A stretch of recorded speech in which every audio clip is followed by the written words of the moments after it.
Tangisan di tengah malam, kisah tragis pembunuhan Febiani di tangan suaminya sendiri. Malam itu terasa biasa saja di lingkungan kecil di Karawang.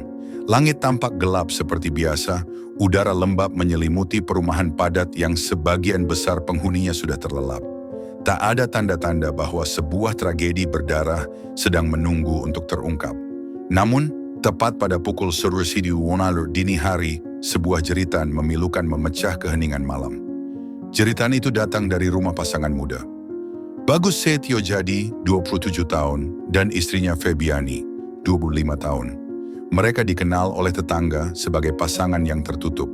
Jarang berbincang, tak pernah terlibat aktif dalam kegiatan warga, dan kalaupun terdengar suara dari rumah mereka, biasanya hanya debat pelan yang segera lenyap. Tetapi malam itu berbeda. Jeritan yang terdengar bukan jeritan pertengkaran biasa. Itu adalah jeritan putus asa. Jeritan seseorang yang mungkin sudah menyadari bahwa hidupnya akan segera direnggut dengan kejam. Beberapa tetangga sempat bangun karena suara itu, namun belum ada yang berani mendekat. Sampai akhirnya seorang ibu muda bernama Dita memutuskan untuk menghubungi istri ketua RT. Beberapa menit kemudian, ketua RT bersama petugas keamanan setempat datang dan mencoba mendobrak pintu rumah yang terkunci dari dalam. Begitu pintu berhasil dibuka, pemandangan mengerikan langsung menyambut mereka. Di lantai ruang tamu, Febiani tergeletak tak bergerak. Tubuhnya bersimbah darah. Luka tusuk menghiasi hampir seluruh tubuhnya. Di bagian dada, lengan, tangan, leher, bahkan kepala. Tak kurang dari 11 luka tusukan ditemukan. Darah telah menggenangi lantai rumah. Matanya terbuka, menatap kosong ke langit-langit. Nafasnya sudah lama berhenti. Sementara itu, di sisi ruangan lain, suaminya, Bagus, tampak duduk bersandar di dinding. Wajahnya pucat, tubuhnya gemetar, dan tangannya berlumuran darah. Ia mencoba mengakhiri hidupnya sendiri. Pergelangan tangannya disayat dalam, begitu pula lehernya. Tapi entah kenapa, ia masih hidup, masih sadar, masih bisa menatap tubuh istrinya yang kini telah menjadi mayat. Pihak kepolisian yang datang tidak lama kemudian langsung mengevakuasi pelaku ke rumah sakit. Di bawah pengawasan ketat, Bagus akhirnya sadar. Saat dimintai keterangan, ia hanya terdiam. Tak menangis, tak menjerit, hanya tatapan kosong yang menghantui ruangan interogasi. Dari penyelidikan awal, polisi menduga bahwa pembunuhan ini dilatar belakangi oleh cemburu.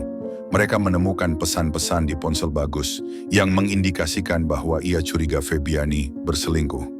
Namun pihak keluarga korban membantah tegas tudingan itu. Febi itu anak baik, gak pernah macam-macam. Kalaupun mereka bertengkar, kami tahu, itu karena Bagus yang posesif. Febi sering cerita, tapi kami gak pernah nyangka akhirnya begini, ujar salah satu kerabat korban. Tetangga sekitar masih diliputi rasa syok. Rumah tempat kejadian kini telah dipasangi garis polisi. Di atas ubin masih tampak bekas noda darah meski sebagian sudah dibersihkan. Warga yang melintas hanya berani mengintip dari kejauhan. Banyak dari mereka yang masih sulit percaya bahwa tragedi sebesar itu bisa terjadi di lingkungan mereka, yang kecil dan tenang. Ada pula yang mulai membicarakan gelagat aneh dari Bagus beberapa hari sebelum kejadian.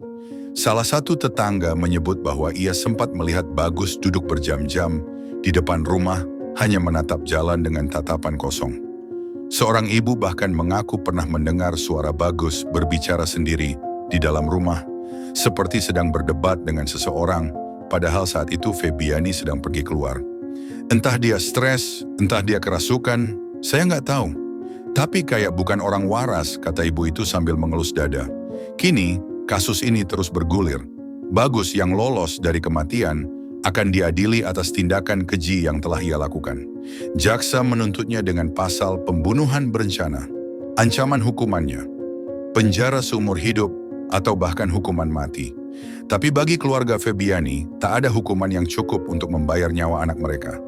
Tak ada sanksi yang bisa menghapus trauma dan duka yang kini menjadi bagian dari hidup mereka. Dan bagi warga sekitar, malam 12 Juni 2025 akan selalu mereka ingat sebagai malam ketika keheningan berubah menjadi jeritan. Malam ketika cinta berubah menjadi senjata. Dan malam ketika seorang istri muda menghembuskan nafas terakhirnya di tangan orang yang dulu bersumpah akan mencintainya seumur hidup. Di dunia ini, kita tak pernah benar-benar tahu siapa yang tidur di sebelah kita. Kadang monster bukan datang dari luar, tapi lahir dari dalam rumah sendiri. Dan malam itu di Karawang, monster itu bernama Bagus Setyojadi.